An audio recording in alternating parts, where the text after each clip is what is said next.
Comenzamos hablando con un amigo en Venezuela, cuando falta tan poquito para una jornada que puede cambiar de una manera maravillosa o de una manera horrible el futuro de Venezuela. Te digo, bienvenido al señor Rommel Beitía. Mil gracias por acompañarme, caballero. Pedro, ¿cómo estás? Bueno, no, siempre agradecido contigo por darnos esta ventana, ¿no? Y hablar aquí un No, poquito sobre lo que está pasando en el país. encantado, encantado. Cuando hablas de lo que está pasando, y lo hemos mencionado, me tiene sorprendido, veo y siento un optimismo impresionante. Al mismo tiempo, te confieso, por lo que valga, que me da miedo que cuanto más optimismo, más puede ser feo el golpe contra el suelo si estos miserables no aceptan el resultado, que parece absolutamente claro, sería una victoria enorme de la oposición. ¿Cómo lo ves?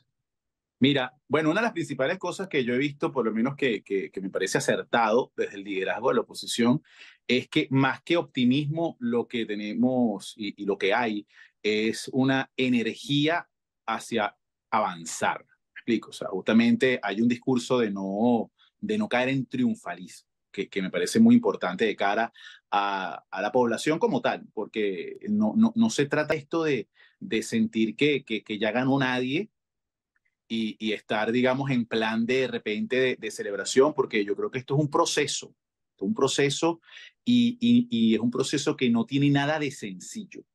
Lo que sucede es que en esta oportunidad hay un margen, un margen entre los dos liderazgos a nivel de votación que es inédito en la historia del país, en la cantidad de votos que hay a nivel de las encuestas entre el candidato del chavismo o el madurismo, como lo prefieran llamar ahorita, y el candidato de la unidad de la oposición. O sea, ese margen tan grande es lo que le ha dado a la gente esa sensación de que es posible.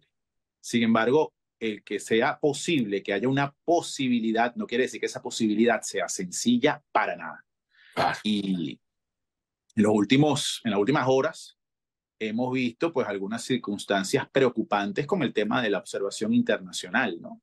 Eh, pero que hay, por un lado son preocupantes, pero por el otro lado también notan que lo que yo te estoy diciendo no es una mera percepción, porque mira, te lo voy a poner con el ejemplo sencillo del expresidente de Argentina. O sea, ¿cómo tú pasas en horas de invitarlo formalmente con un oficio a luego llamarlo por teléfono y decirle mejor no vengas?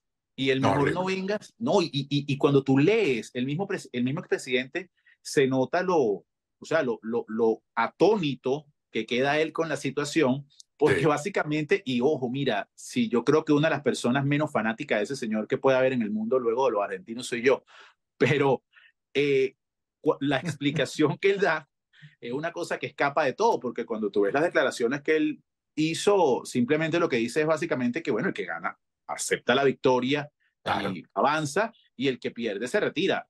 ¿Cómo te convierte eso a ti en una persona no calificada o imparcial? Es imposible, porque por lo menos Lula lo dijo con nombre y apellido, ¿no? Lula dijo, Ujú. si Maduro pierde, tiene que entregar. Ok, bueno, un poco más tajante. Sin embargo, dentro de una democracia, lo que está diciendo el presidente Lula tampoco tiene nada de descabellado, ¿no? O sea, si pierdes, Sin entrega. duda. Ahora, dime una cosa, porque precisamente entre lo de Lula y Alberto Fernández, está claro, tengo entendido que Boric, el presidente chileno, también ha dicho algunas cosas y algunas no se han publicado mayormente, pero ha trascendido de gente a su alrededor de que él está en la misma posición de Lula y de Alberto Fernández. En todo caso, solo desde Cuba, desde Nicaragua, recibiría, vamos a decir, apoyo Maduro. Uh -huh. Pero una incógnita inmensa. Eh, ¿Qué se sabe de la interna militar? Bueno, mira, eso siempre es una interrogante difícil porque cuando tú, digamos, analizas la opinión pública, está llena de especulaciones. O sea, está llena de los que para ganar likes dicen que eso por dentro está desarmado, que es el fin, y por el otro lado, lo que dicen que es un monolito impenetrable. Yo tengo, digamos, un solo check que me llamó la atención, que fue el tono del discurso de Padrino López en su última declaración. Eh, Me llamó la atención lo moderado del tono. Me llamó la atención. Porque aunque por la Constitución las Fuerzas Armadas no pueden hacer proselitismo político, eso aquí, bueno, no funciona. Sin embargo, los discursos o las declaraciones, ¿no? del ministro de la Defensa suelen ser bien arriba en torno de la victoria.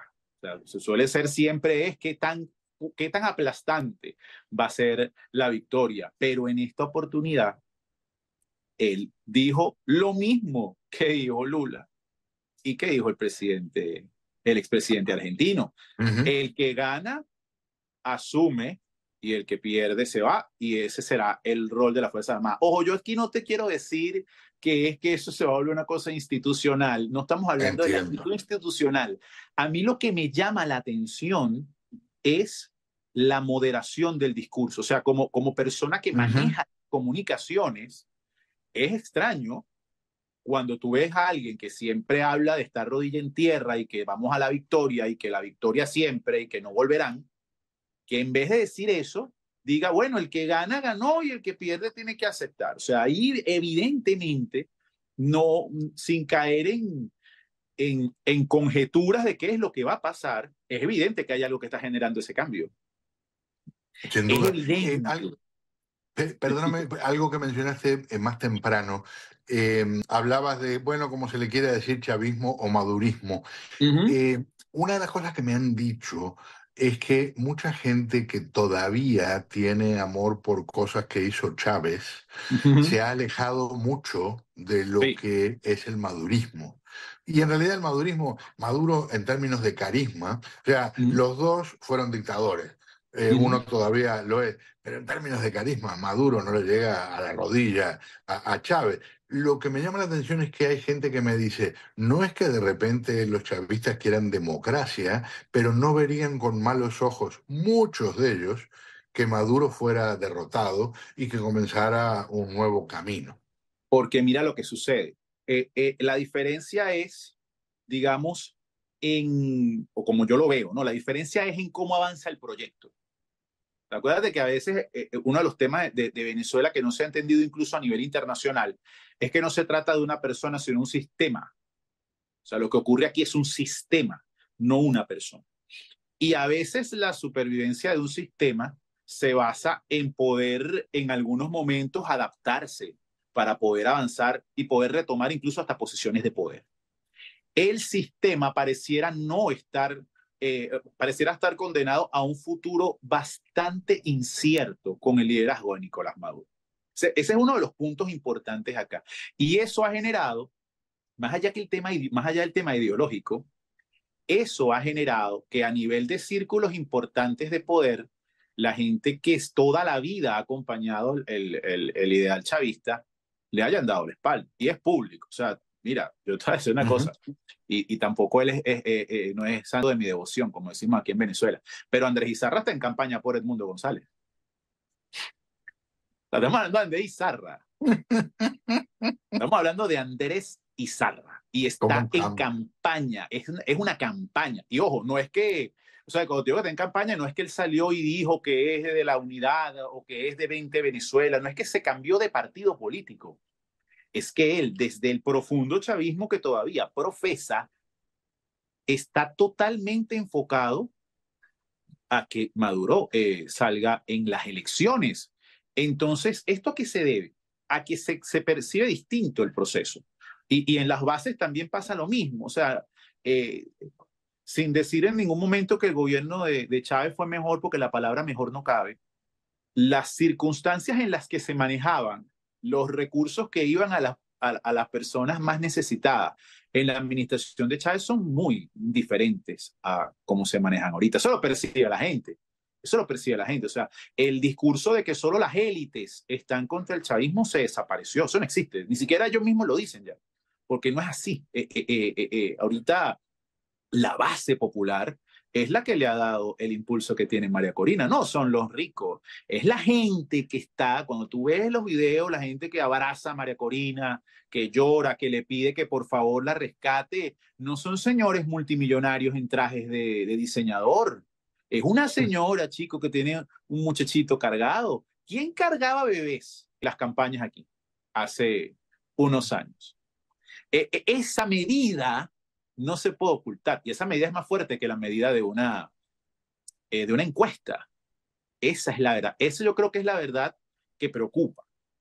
Es la verdad que genera como angustia y que genera de repente que, bueno, yo no le voy a decir de repente a esta delegación que no venga, pero de repente con lo que yo declare puede ser que ellos se incomoden y decidan no venir. Pero yo creo que aquí la clave está en cómo vote la gente. Es decir, no por quién, sino cómo. O sea, que de verdad el venezolano entienda que el voto es un elemento que de verdad puede generar un cambio, más allá del tema de que lo va a aceptar o no lo va a aceptar, sino que tienes que votar. Amén, amén, amén. Rommel, mil gracias. Y el lunes no te salvas. Nos tienes que dedicar un ratito, espero que sea para festejar una sorpresa inmensa en términos no de la victoria de la democracia, sino de la aceptación de la dictadura. Sí, vamos a ver, yo creo que van a pasar varias cosas en el transcurso de la noche del 28, digamos, en adelante. Yo creo que eso va a ser caliente, es mi percepción. Yo creo que ahí se van a mover muchas cosas. Yo no me atrevería a decir hoy ni que lo va a aceptar ni que no, porque es que yo creo que no va a ser la decisión de una persona. Es como yo lo veo. Yo creo que lo que va a intervenir es cómo el conjunto del círculo de poder va a reaccionar ante la diferencia que haya a nivel de la votación. Eso es lo que yo creo. Caballero, un placer. Muchísimas gracias. Gracias a ti siempre, Pedro. Rommel Beitia, en un instante nos vamos a una pausa. Le digo mil gracias nuevamente y es un privilegio contar con él aquí en nuestro programa. Bueno, después de esta conversación con Rommel Beitia, un detalle también, hoy es el día de cierre de las campañas y ya sabemos cómo ha funcionado este asunto. Queda claro que hay un movimiento de multitudes que es espontáneo, el de la oposición, y hay un movimiento en el que se han logrado reunir en algunos casos alguna multitud, pero con la vieja política del acarreo. Los llevamos gratis, les regalamos comida, si está en su centro de trabajo le conviene venir porque si no puede perder el empleo o le descontamos el día, etcétera, etcétera. Vamos a un paréntesis. Al regresar, lo que está pasando en la política nacional, claro, por supuesto, en Mega, donde se decide la política.